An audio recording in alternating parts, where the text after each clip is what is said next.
This video will guide you through the installation of the indoor monitor S567. To ensure secure installation and proper device operation, please comply with the environment requirements in S567's quick guide. First, let's check what accessories and tools we need. This video takes the 86 junction box as an example. We will start with the bracket installation. Note that the arrow on the bracket should be upward. Fix the bracket on the 86 junction box with two M4x20 crosshead screws. Please ensure the bracket against to wall. If you use the 118 junction box or round box, please follow the installation instructions in quick guide. If you don't have any junction box, you need to cut a 52 mm height, 48 mm width, and 12 mm depth square hole in the wall.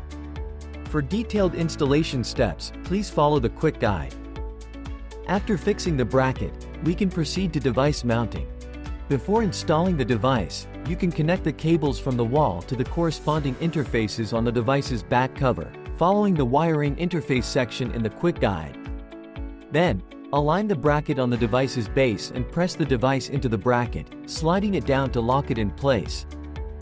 Use the Allen wrench to secure two M2x5 hex socket screws into the bottom of the device. Finally, check that the device is stable and the installation is complete. Thanks for watching.